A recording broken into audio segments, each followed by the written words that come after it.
ये वाला लेक्चर क्या कह रहा हूँ, आपके पास नहीं है लेक्चर ये?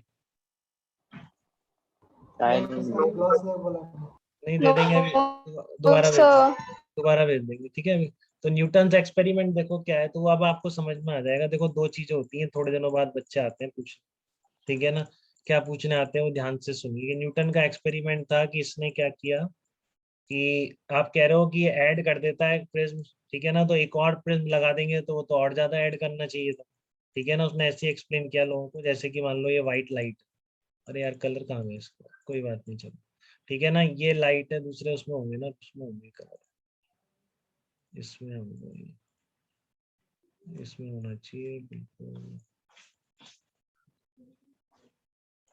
नहीं है।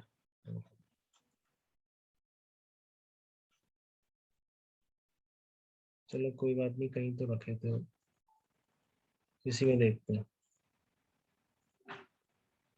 हाँ तो ये आपके जो कलर जा रहे हैं ना बेटा, यहाँ पे कलर में स्प्लिट हो गए थे, देखो तो उसने क्या किया, उल्टा प्रिज्म रख दिया ऐसे, ठीक है ना। न्यूटन ने क्या किया, जैसे कि ये भी समझ सकते हैं, अब एक प्रिज्म था, फिर उसने उल्टा करके दूसरा प्रिज्म लिख दिया, तो ये वापस यहाँ पे व्हाइट लाइट हो, ठीक है ना। तो अगर आप इन दोनों प्रिज्म के बीच की, या फिर इसने बिल्कुल आप ऐसे कंबाइन करके रख, ठीक है ना, तो भी ये जो निकलने वाली लाइट है व्हाइट ही दिखेगी, ये पूरी व्हाइट लाइट दिखेगी, ठीक है ना। ये जो आपकी रेज आ रही है व्हाइट है, इसने आपने स्प्लिटिंग करी डिफरेंट कलर्स में, अब ये बिल्कुल सेम प्रिज्म, ठीक है ना, देख रहे हो। अभी ये क्या है, बिल्कुल सेम प्रिज्म है, इसका भी म्यू है, इसका भी म्यू है, तो यहाँ तो कोई रिफ्रैक्टिव इंडेक्स चेंज ही नहीं हुआ, तो लाइट में कोई डिफरेंस नहीं आ रहा है, सीधी लाइट जा रही है, ठीक है। और फिर यहाँ से निकलती है तो भी वो क्या निकलेगी, व्हाइट निकलेगी। तो फिर वो ये ऐसे क्वेश्चन पूछते हैं कि सर ऐसे जाएगी, तो यहाँ से तो फिर हमको अलग अलग कलर दिखने चाहिए, ठीक है, समझ रहे हो। क्योंकि ये क्या होगी, एकदम डेविएशन तो जीरो हो गया, समझ रहे हो बेटा, डेविएशन तो जीरो हो गया ना इसका, ठीक यस है, सर। क्योंकि इसने क्या म्यू -1 × है, इसका म्यू -1 × है, तो डेविएशन तो जीरो नहीं है, मतलब ये जो बाहर निकलेंगी ये लाइट इसके पैरेलल होगी, ठीक है ना। लेकिन फिर यहाँ कंफ्यूजन हो जाता है कि यहाँ पर स्प्लिटिंग हुई, सीधे कलर चले गए, तो यहाँ से भी तो अलग अलग कलर निकल रहे हैं। तो उसका जवाब वही है जो मैंने आपको पैरेलल ग्लास स्लैब में दिया था, कि इस तरह का प्रिज्म का कॉम्बिनेशन एज ए, दो प्रिज्म है, एक ये वाला प्रिज्म है और एक ये वाला उल्टा, ठीक है।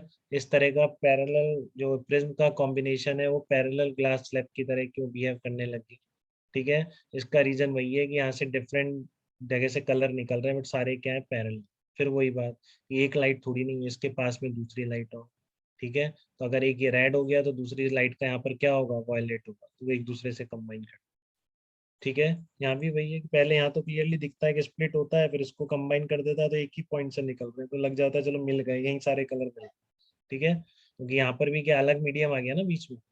लेकिन जब आप इन दोनों को बिल्कुल चिपका दोगे, इस तरह से ले लोगे, तो फिर क्या है, फिर यहाँ पे अलग सेपरेशन थोड़ी, तो सीधा एक ही मीडियम, फिर भी आपको यहाँ पे अलग अलग कलर नहीं दिखेंगे, क्यों, क्योंकि एक सिंगल रे नहीं होती है बेटा, बीम ऑफ लाइट है, तो ये बहुत सारी रेज हैं।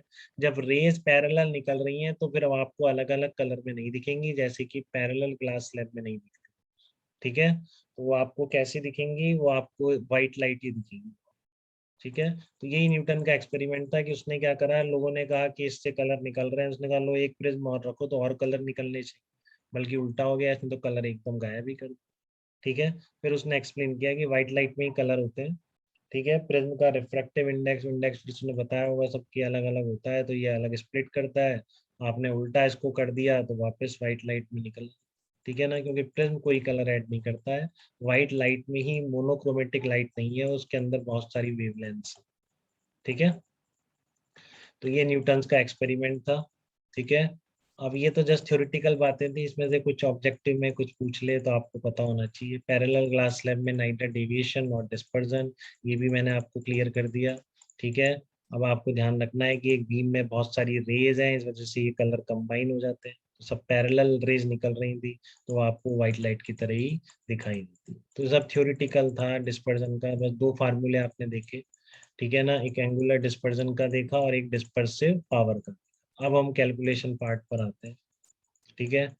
तो उस पर से क्वेश्चन पूछा गया था, इस पे भी पूछा जा सकता है, कभी कुछ पूछ लिया इसमें से तो मैंने सब बता दिया, ठीक है।